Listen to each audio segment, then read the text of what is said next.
Shalom, bertemu kembali dalam Ephrata Devotion pada hari ini. Seorang kakek pulang memikul kayu yang baru dipotongnya dari hutan di bukit. Dalam perjalanan ia bertemu seorang pemuda yang baru menangkap seekor kupu-kupu di genggamannya. Pemuda ini dengan sombongnya menantang si kakek.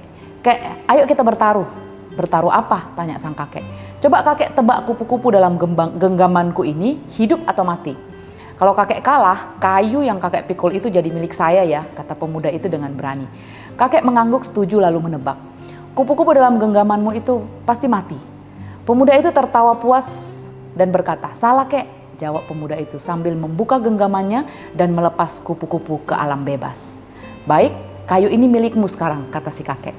Kemudian ia pergi dengan gembira. Pemuda itu agak heran mengapa kakek itu terlihat gembira walau ia menyerahkan kayu hasil kerjanya. Tapi ia segera melupakannya karena ia senang mendapat sepikul kayu tanpa perlu kerja keras. Ia membawa kayu itu pulang dan menceritakan peristiwa tadi dengan bangga kepada ayahnya. Tanpa disangka ayahnya malah mencela apa yang dilakukan anaknya itu. Pemuda itu heran dan bertanya apa maksud ayahnya itu. Sang ayah menjelaskan bahwa walaupun si kakek kelihatan kalah karena harus menyerahkan sepikul kayunya karena kalah taruhan, tapi sebenarnya ia telah memenangkan cinta kasih dan relasi. Si kakek pasti tahu kelicikanmu. Kalau kakek bilang hidup, kamu pasti akan meremas kupu-kupu di genggamanmu. Tapi kakek bilang mati supaya kamu melepas kupu-kupu itu. Tapi baginya menjaga hidup dan relasi jauh lebih penting. Sementara bagi yang egois sepertimu hanya memikirkan apa yang bisa kamu dapat, apalagi itu menguntungkan tanpa kerja keras. Tindakan mengutamakan orang lain itu langka di zaman sekarang ini. Karena lebih banyak orang hidup dalam persaingan dan menganggap hidup ini adalah perlombaan yang harus dimenangkan. Walaupun itu artinya mungkin saja kita harus mengorbankan orang lain. Yang penting dirinya mendapat yang dia inginkan, ia senang, dia populer. Nah, inilah yang kemudian membuat kita sulit peduli dan sulit mengasihi. Malahan lebih sering menimbulkan konflik karena merasa orang lain adalah saingan dan kita berupaya untuk lebih baik dari orang lain untuk jadi pemenangnya. Filipi 2 ayat 3-4. Dengan tidak mencari kepentingan sendiri atau puji-pujian yang sia-sia, sebaliknya hendaklah dengan rendah hati yang seorang menganggap yang lain lebih utama daripada dirinya sendiri.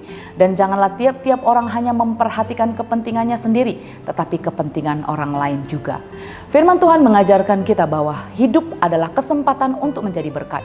Maka orang percaya harus memiliki kerendahan hati, rela memberi ruang dan kesempatan kepada orang lain untuk diberkati, walaupun ada kalanya harus mengorbankan sesuatu seperti yang kakek itu lakukan, melepas sepikul kayu yang dia bekerja untuk mendapatkannya kepada anak muda itu.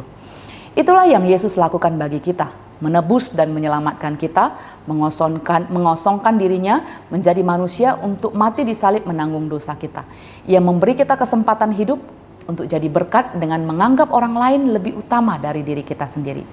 Kita hanya mampu melakukannya ketika kita dalam hidup bersama menaruh pikiran dan perasaan yang terdapat juga dalam Kristus Yesus. Roh Kudus menolong kita, mari kita berdoa. Tuhan, ampuni kami kalau seringkali kami hanya mementingkan diri kami sendiri sehingga kami tidak peduli dengan orang-orang di sekitar kami. Kami memikirkan bahwa banyak orang adalah saingan kami. Tapi hari ini kami belajar bahwa kami Tuhan selamatkan, Tuhan tebus untuk bisa berdampak dan jadi berkat bagi orang lain. Tolong kami Tuhan untuk mampu lebih mengutamakan orang lain daripada diri kami sendiri, supaya kami sesuai dengan kehendak Tuhan bisa jadi berkat dimanapun dan apapun yang kami lakukan. Roh Kudus pimpin kami, Roh Kudus kuatkan kami. Di dalam nama Tuhan Yesus Kristus kami berdoa. Amin.